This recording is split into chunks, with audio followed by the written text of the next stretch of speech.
आषाढस्य प्रथमदिवसे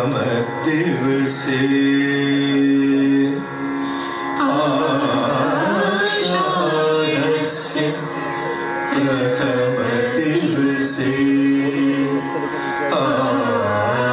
आषाढस्य प्रथमदिवसे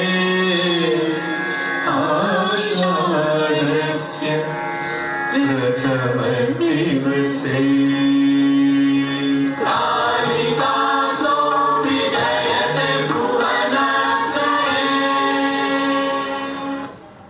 नमो नमः।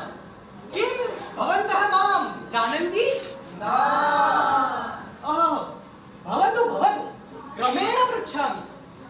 प्रथमं वदन्तु, किं भवन्तः आदिकविं वाल्मीकिं जानन्ति? किं लिखितं तेन? सम्यक् सम्यक्। अधुना वदन्तु यत् महाभारतस्य रचयिता कः? सम्यक्, बहु सम्यक्। अधुना वदन्तु यत् अभिज्ञानशाकुन्तलस्य लेखकः कः? शोभनं शोभनं, स एव अहं कालिदासः। किन्तु कोऽयं कालिदासः? मित्राणि, न आत्मप्रशंसां करोमि, किन्तु संस्कृतभाषायाः महत्त्वं दर्शयितुं मम परिचयं कारयामि।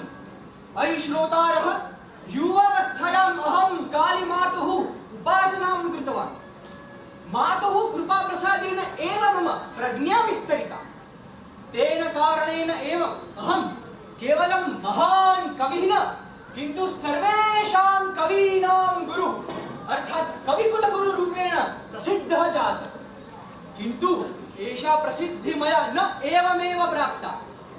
अहं मम जीवने 7 महाकाव्यानि लिखितवान्। तेषु प्रथमः अस्ति ऋतुसंहार। अयि ऋतुसंहार, आगच्छ। प्रचण्ड सूर्यः स्पृहणीय चन्द्रमाः सदा वगाः क्षतवारिणं च दिनान्तरम्यो व्युपशान्तमन्मथो निदाघकालोऽयमुपागतप्रिये। मित्राणि, अहम् अस्मि ऋतुसंहारं नाम लघुकाव्यं। यथा वयं जानीमः यत् भारतदेशे तु ग्रीष्म, वर्षा, शरद, हेमंत, शिशिर, वसन्तादीनां ऋतूनां चक्रं सततं भ्रमति। एतासु 6 ऋतुषु प्रत्येकं ऋतोः चराचरसृष्टौ कीदृशप्रभावः भवति तस्य निरूपणम् अस्मिन् काव्ये अस्ति। ग्लोबल वार्मिंग इत्यस्य युगे तु भवद्भिः अवश्यमेव पठनीयम्। अहमेव कविकुलगुरु कालिदासस्य प्रथमं काव्यमस्ति। अधुना मम द्वितीयस्य काव्यस्य परिचयं कारयामि। अयि मेघदूत, कृपया आगच्छ। कश्चित् कान्ता विरहगुरुणा स्वाधिकारात् प्रमत्तः शापेनास्तङ्गमितमहिमा वर्षभोगेन बद्धुः यक्षश्चक्रे जनकतनया स्नानपुण्योदकेषु स्निग्धच्छाया तरुषु वसतिं रामगिर्याश्रमेषु। मित्राणि, अहम् अस्मि मेघदूतं नाम खण्डकाव्यं। मन्दाक्रान्ता छन्दसि रचिते काव्ये कुबेर महाराजस्य दण्डेन शक्तः यक्षः यदा आषाढमासस्य प्रथम दिवसे मेघं पश्यति तदा सः स्वकीयां पत्नीं स्मरति। सः यक्षः मेघं प्रति प्रार्थनां करोति यत् सः यक्षस्य सन्देशं नीत्वा हिमालयस्य अलकानदीं गत्वा तस्य प्रियपत्नीं सन्देशं श्रावयति। भवन्तः इदानीं किं चिन्तयन्ति इति अहं जानामि। किं मेघः नाम क्लाउड्स् सन्देशं प्रेषयितुं शक्नोति? किन्तु स्मरन्तु यत् भवतः जलवासस्य डेटा स्टोरेज कुत्र भवति? क्लाउड्स् मध्ये खलु। भवतु अन्यत् वदामि।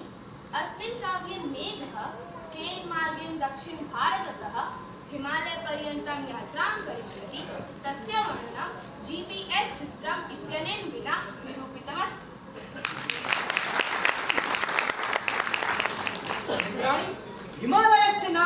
कृतं तत्र हिमालय एव आगतः। कुमारकार्तिकेयस्य जन्मस्थानम् अर्थात् हिमालयम् अधिकृत्य मया रचितमिदं तृतीयं महाकाव्यमस्ति कुमारसम्भवम्। अस्त्युत्तरस्यां दिशि देवतात्मा हिमालयो नाम नगाधिराज पूर्वा परो तोयनिधिगाय स्थितः पृथिव्या इव मानगणिगः। मित्राणि, संस्कृतस्य पञ्चमहाकाव्यानि तु बहु प्रसिद्धानि सन्ति। तेषामहम् अन्यतमं कुमारकार्तिकेयस्य जन्मकर्मणोः कथा 17 सर्गेषु वर्णिता अस्ति। यथा भवन्तः जानन्ति यत् तारकासुरस्य वधं कर्तुं केवलं शिवस्य पुत्र एव समर्थः अस्ति इति वरदानं तारकासुरेण प्राप्तम् आसीत्। किन्तु पुत्रप्राप्त्यर्थं शिवस्य पार्वत्या सह विवाहः अपि अनिवार्यः।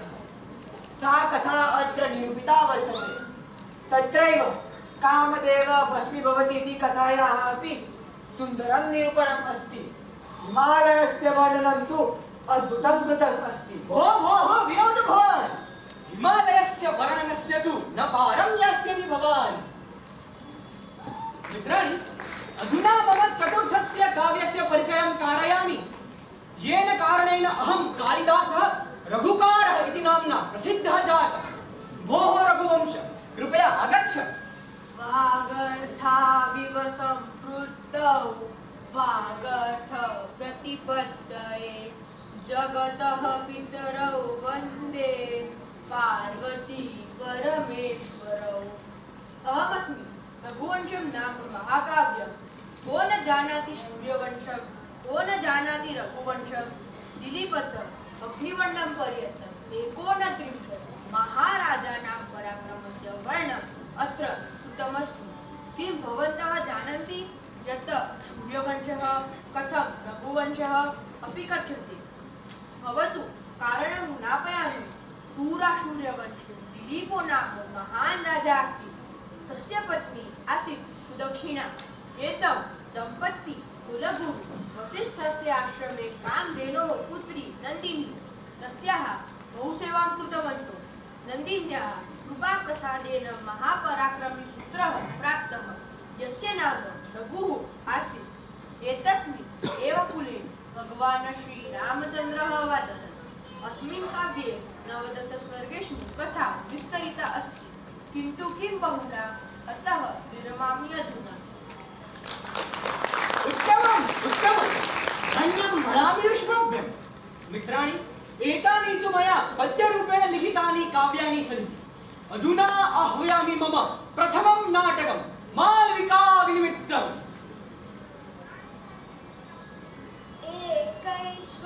एकैश्वर्यस्थितोऽपि प्रणतबहुफले यः स्वयं कृत्तिवासः कान्तासम्मिश्रदेहो व्यविषयमनसां यः पुरस्ताद्यतीनाम् अष्टाभिर्यस्य कृत्स्नं जगदपि तनुभिः बिभ्रतो नाभिमानः सन्मार्गालोकनाय व्यपनयतु सवस्तामसिं वृत्तिमीशः। मित्राणि, अस्मिन् 6 अङ्कात्मके नाटके मालविका नायिका अस्ति, तथा च अग्निमित्रः नायकः अस्ति। अद्यत्वे यथा बॉलीवुड विश्वे प्रेमी प्रेमिका मेलनं भवति, तथा बहुभ्यः वर्षेभ्यः पूर्वम् अस्मिन् नाटके मालविकायाः अग्निमित्रस्य च मेलनं भवति। प्रणयकथायाः निम्नस्तरः यथा सम्प्रति प्रचलति, तथा स्वरूपं संस्कृतसाहित्ये न भवति। यदा अग्निमित्रः नाम राजा मालविकायाः प्रेमी भवति, तदा अग्निमित्रस्य पत्नीद्वयं प्रतिनायिकारूपेण बाधां करोति। तदापि अग्निमित्रः पत्नीद्वयं प्रति स्त्रीदाक्षिण्यं न त्यजति। अस्मिन् नाटके विदूषकस्य अपि भूमिका अतिमहत्त्वं विदधाति।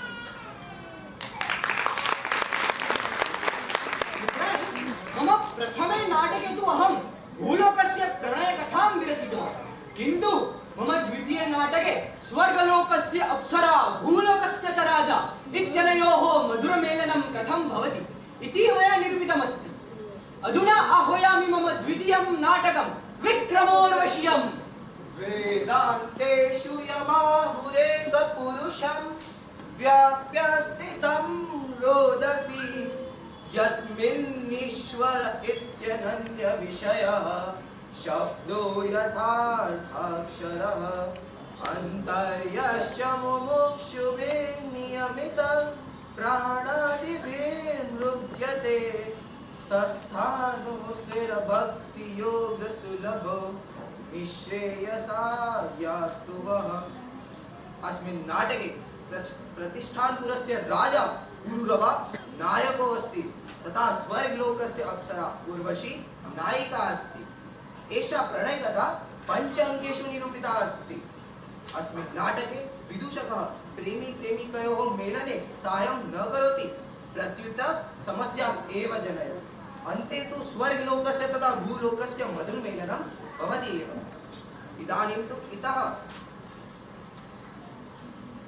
अस्मिन् नाटके कालिदास महोदयस्य प्रणयभावनायाः नूतन अवतारः अवतरति इति अनुभूयते। किन्तु तदर्थं भवद्भिः प्रथमं विक्रमोर्वशीयं पठनीयम्। तिष्ठ तिष्ठ, यावत् अहम् अभिज्ञानशाकुन्तलं लोके अस्मिन् सञ्चरामि तावत् कथं तव पठनं प्रथमं? विस्मृतः खलु अयं श्लोकः? काव्येषु नाटकं रम्यं तत्र रम्या शकुन्तला तत्रापि च चतुर्थोऽङ्कस्तत्र श्लोकचतुष्टयम्। इदानीं तु इतः पलायनमेव वरम्।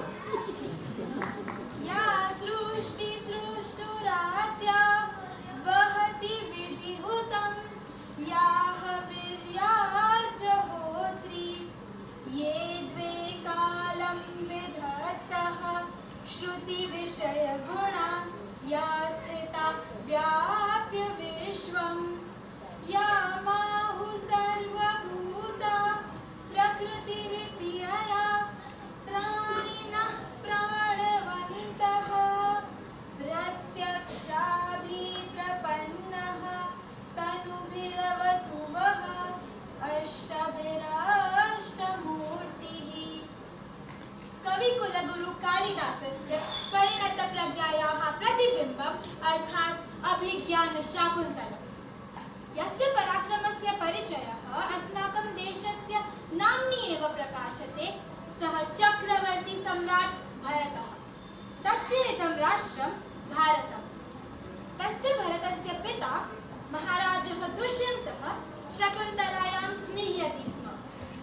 महाभारतस्य एतत् कथावस्तु स्वीकृत्य कथायां रोचकत्वं संस्थाप्य कालिदासेन कृति इयं शाश्वतीकृता अस्ति।